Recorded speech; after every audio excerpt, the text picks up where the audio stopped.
contributing to this bill to say that the events in the streets of Nairobi this afternoon were tragic. The death was needless, and Mr. Speaker, I will say no more. Mr. Speaker, on the onset, I would like to thank the Committee on Finance and congratulate the Honorable Kimani Kuria and all the esteemed members of this committee, those who have burnt the midnight oil, Mr. Speaker, to present to us a finance bill that is generally agreeable and mostly favorable to the people of Kenya. Mr. Speaker, the work that goes into the preparation of a finance bill, knowing that a finance bill is new every year, amending quite a number of laws, we have to commend this committee for the judicious work they have done, combing through our laws, combing through the Income Tax Act, combing through the value-added tax, combing through our excess duty tax, the Tax Procedures Act, and all these other miscellaneous laws that could be existing for them to be able to compile such a good report, Mr. Speaker, that we are debating this afternoon. Mr. Speaker, I see reason to celebrate, and that's why I support this bill. For us who are in sector, in the ICT and digital economy sector, Mr. Speaker, we see a reason to smile. Mr. Speaker, the proposals being made here are going to issue tax incentives on spectrum license, Mr. Speaker. And Mr. Speaker, as you would understand, connectivity today is not a luxury. Even what we used to think to be a utility, like mobile connectivity, or even telephony, or computer connection through the internet, Mr. Speaker, is no longer a luxury. Today, connectivity, Mr. Speaker, is a matter of life and death. But even more importantly, the investment that goes to allow for this connectivity is a very heavy capital investment, Mr. Speaker. So that if there is a telco that is needing to put up a mast or a tower or anything that has to do with connectivity, including broadband fiber, Mr. Speaker, if they could get relief through these tax incentives, then we know that that will transfer to the end user, who is the public. And for that reason, Mr. Speaker, I stand to support this finance bill. Mr. Speaker, combing through this report and looking even at the proposals made in this finance bill, I do see that we are seeking to zero rate the local assembly of mobile phones, Mr. Speaker. Mr. Speaker, it may not be known to many, but today in Kenya, we are moving towards being a device manufacturer in this country. Mr. Speaker, if you visited the Dedan Kimathi University today, you shall find young Kenyans assembling mobile phones, assembling tablets that shall be accessible to Kenyans, some at a cost lower than 5,000 Kenya shillings, Mr. Speaker. So when this finance bill zero rates the local assembly of mobile phones, Mr. Speaker, not only are we increasing the accessibility to these devices, Mr. Speaker, but we're connecting our country further and growing the digital and creative economy by availing affordable gadgets to the hands of local content creators and even the developers who are developing apps, Mr. Speaker. Some of the young people who are doing an amazing job coding solutions for country, Mr. Speaker, stand to benefit from this finance bill if we do agree as a House to zero rate the local assembly of mobile phones, Mr. Speaker. And I can assure you that just by that one act of zero rating the local assembly, we are going to drastically lower the cost of mobile phones that shall be assembled in this country, Mr. Speaker.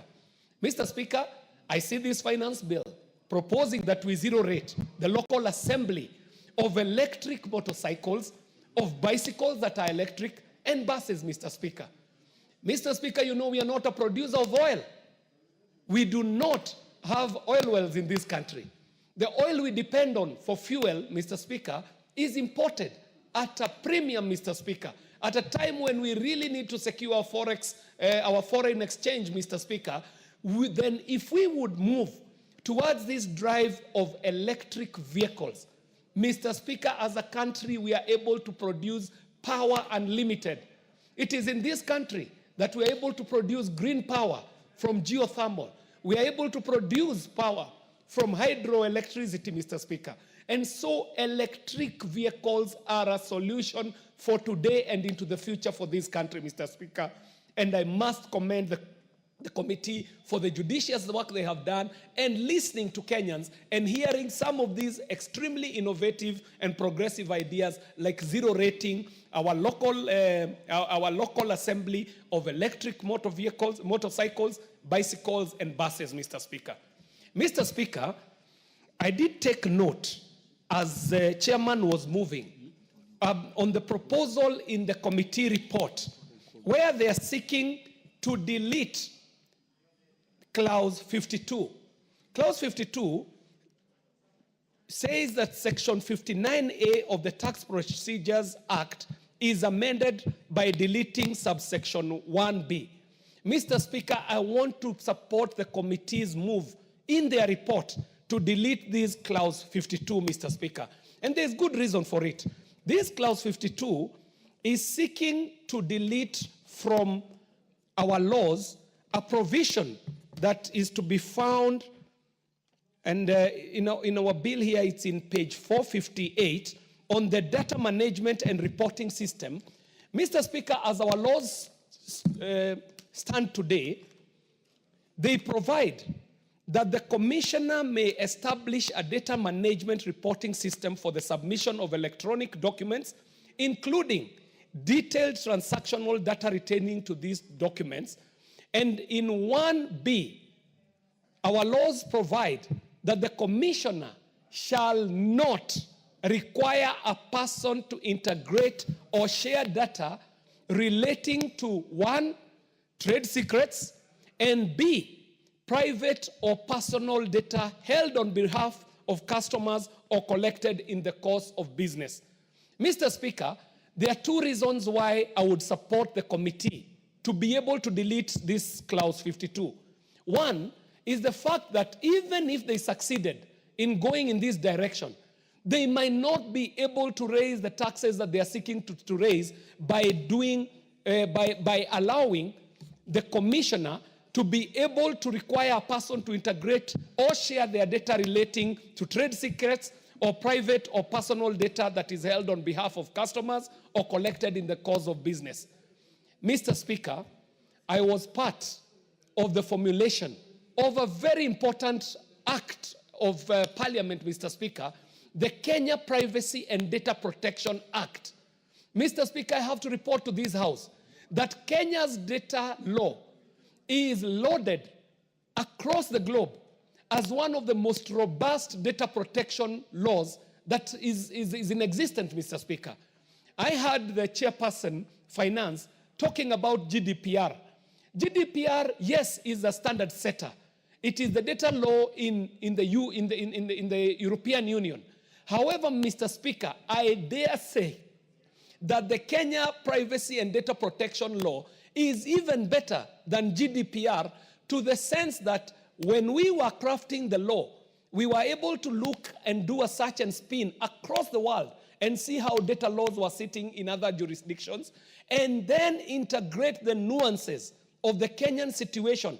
And that is how we were able to come up with such a robust law in the name of Kenya Privacy and Data Protection Laws. Mr. Speaker, we have no business offending what is working, because if it is working, there is no reason to fix it. Mr. Speaker, I do support the committee's move to delete Clause 52 so that the commissioner does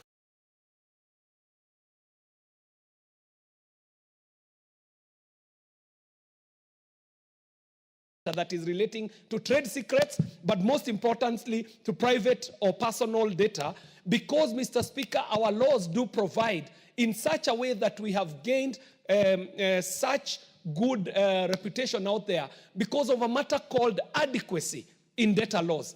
Our laws are considered to be adequate. And by diluting our laws, Mr. Speaker, we shall run the risk of running into adequacy problems with our data laws. And as such, Mr. Speaker, I do believe that the move towards allowing the commissioner to be able to access private data shall be faulting our laws, and also shall be a move that shall not benefit in terms of tax collection. Mr. Speaker, with those many remarks, I want to support this finance bill and recommend that any Kenyan who has any issue with this to first get the facts because the disinformation is rife, the misinformation and the malinformation is out there.